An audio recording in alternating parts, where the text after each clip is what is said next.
Indiana is off to the national championship after pulling off a 1-0 victory over North Philadelphia. And Zan, it was a really tight matchup throughout. What were your biggest takeaways? My biggest takeaway was looking at the beginning of the game, North Carolina really controlled the possession for the first 20 minutes, and then Indiana started to figure it out. At the end of the first half, you saw them kind of knocking on the door a little bit. They ended up 3 shots in the first half to North Carolina's 2. They had 2 of the 3 shots for Indiana were on goal, and then to open up the second half, they got a corner, and that's really all they needed. They got the corner, Trevor Swartz with a great ball, found Andrew Gutman at the back post, and that's all Indiana needed. They just needed that one chance, and they really came out attacking in the second half, and it started with them just kind of finding the rhythm against this North Carolina team that's very good offensively.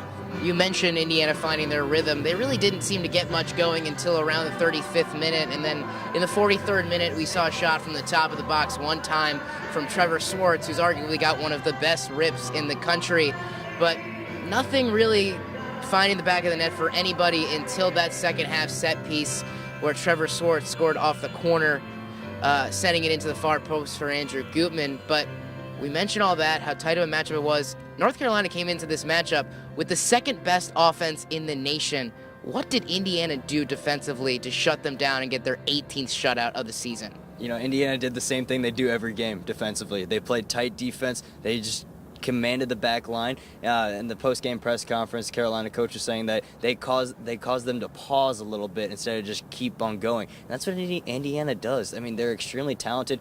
18 shutouts now on the season. This Carolina team came in averaging 2.5 goals a game. Indiana only gave up 6 goals all season. And they just showed it tonight why they're one of the best teams in the nation. And even early on in the game when Carolina was possessing the ball, it's not like they got a lot of good looks. I mean, they only had 2 shots in the first half, I think 5 shots in the second half. A couple of them were on goal. They started kind of breaking later on in the game whenever they started pressing up a little bit. But this Indiana team defensively is just incredible. They played stout defense from back to all the way to the front like this team does, and that's how they got their 18th shutout of the season. Now, this Indiana team, we've been following them all season long. It's certainly been a special season, and it all comes down to this on Sunday, 1 o'clock on ESPN2. They'll be taking on Stanford, and there's a load of storylines. Last time Indiana played Stanford, we obviously have the Billy McConnell groin touch and the Grant Lillard red card of what was an absolutely physical, tough matchup that ended up 0-0. What are your expectations from what will be a national championship game, and don't forget the Poncho Bowl? Yeah, the Poncho Bowl, yes. Austin Poncho for Indiana playing against his younger brother Logan, who plays on Stanford. But, I mean, I expect an extremely physical game. You saw tonight Stanford put physical pressure on Akron, and Stanford the last 2 games, they played Wake Forest and they played Akron tonight, made them look extremely easy, winning both of them 2-0, just controlled the game from start to finish the last 2 games.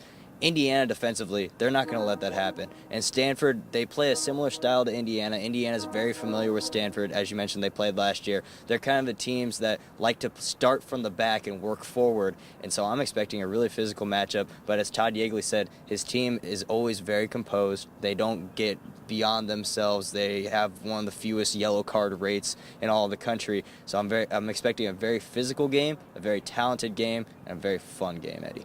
Well, those are very lofty expectations, but based on how Indiana's played all season, they're warranted. As we'll be back here on Sunday, right here in Philadelphia, 1 o'clock for the national championship.